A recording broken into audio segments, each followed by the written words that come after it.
Bonjour à toi. Dans cette petite vidéo, laisse-moi te montrer la voie de l'école impudique, Arenchi Gakuen en VO.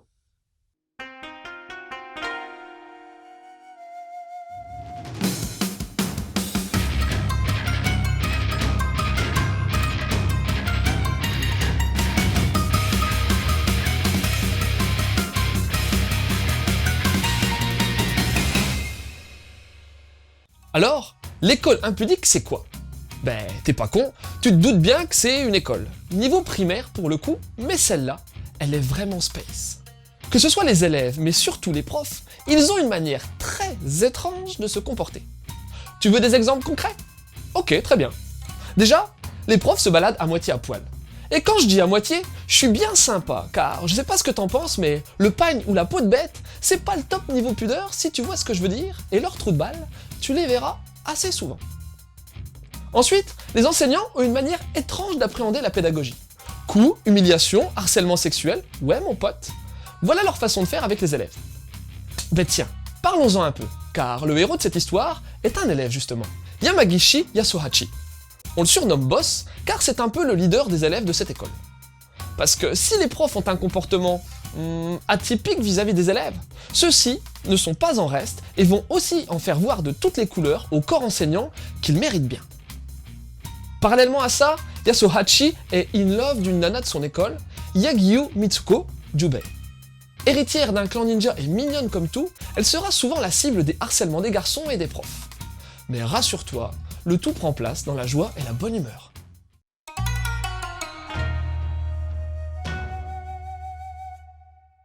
« 1968. C'est la date à laquelle a été publié ce manga, mais on y reviendra par la suite.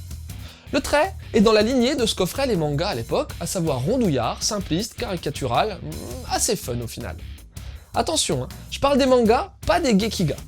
En clair, il s'agit d'un trait qui fait très Kodomo manga, manga pour enfants, à l'instar d'un Doraemon par exemple. Par contre, même si c'est bien agréable, je regrette tout de même le peu de soin apporté aux persos de second plan, qui ont, quand même le mérite d'être singuliers. Tu verras aussi des décors assez fournis et d'un niveau plutôt correct. Enfin, de manière générale, hein, car il y a quand même pas mal d'hétérogénéité sur ce plan-là. La réal est relativement simpliste dans sa globalité, avec des compos de pages qui se répètent souvent. On a quand même quelques fantaisies ça et là, qui vont d'ailleurs prendre de l'ampleur au fil du volume. Idem pour les compos de vignettes, qui jouent la carte de la sobriété, tant au niveau des placements que des angles proposés. En fin de volume, t'as un chapitre annexe intitulé Another Story, bien agréable. L'édition est signée Black Box avec un gros volume double, papier et impression sont d'une qualité sans reproche, mais j'ai trouvé les notes de traduction hyper redondantes. Par exemple, t'as un prof qui se balade avec un pagne sur lequel figure la mention « Espace pub en location ». C'est cool de nous le dire, mais quand tu vois le gars sur 50 pages et que la note est présente également 50 fois, j'ai un doute sur l'utilité. J'ai un peu de mal à adhérer à la police du titre, trop girly et kitsch à mon goût.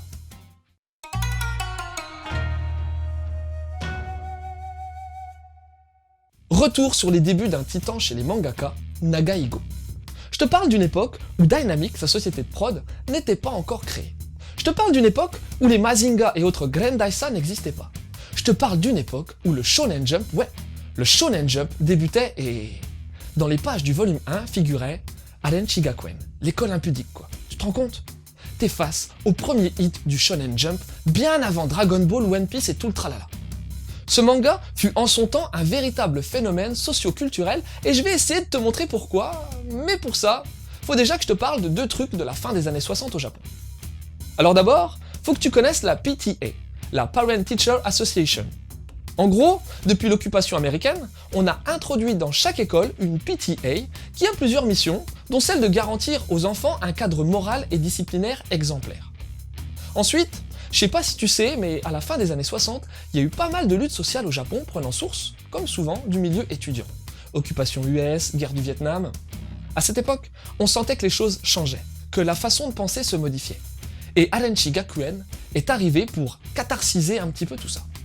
Dans l'école impudique, tu vois donc des profs qui n'ont rien à foutre de la pédagogie et dont les buts totalement avoués sont se la couler douce, emmerder les élèves et mater les gamines de la classe à poil. Je te rappelle que c'est une école primaire, hein.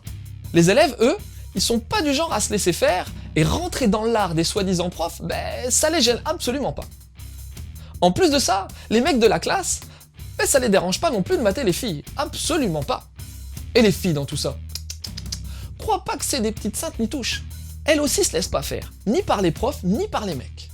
Mais en même temps, tu sens bien que ça les amuse aussi et qu'elles essayent de tirer avantage des situations. Un prof les kidnappe? Elles sont heureuses car elles vont pouvoir passer à la télé. Les mecs veulent les voir à poil?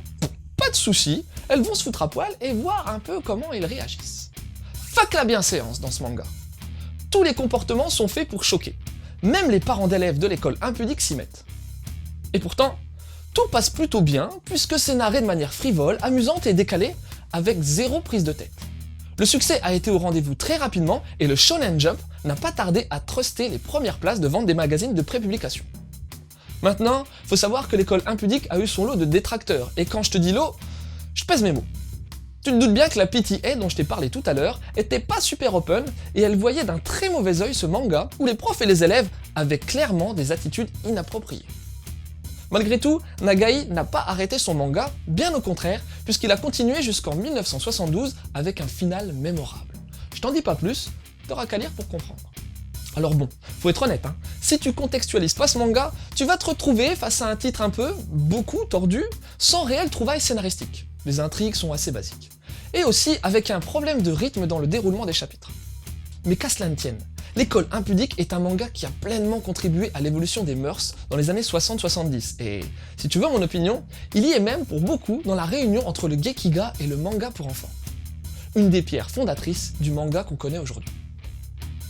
Et en lien avec l'école impudique, je vais tout de suite te parler de Devilman, le deuxième succès de Nagaigo qui a suivi Aren Shigakuen. Pourquoi? Après les attaques incessantes qu'a subi le mangaka à cause de son école impudique, il a tout bonnement décidé d'exorciser ses tourments avec un manga qui mettrait en évidence le côté sombre de la société, l'intolérance, les idées reçues, les a priori. Et tu sais quoi? C'est Nagai lui-même qui l'a dit. Ensuite, si t'es né dans les années 80, t'as certainement connu le collège Foufoufou, au club d'eau, High School Kimengumi. Un manga délirant se passant dans un collège où les profs, comme les élèves, ont carrément un grain. Une sorte d'école impudique, le côté pervers en moins. Et puis, comment oublier GTO, le Great Teacher Onizuka, qui, d'une manière différente, est également un manga fun dénonçant certains travers sociaux rejaillissant sur les élèves japonais.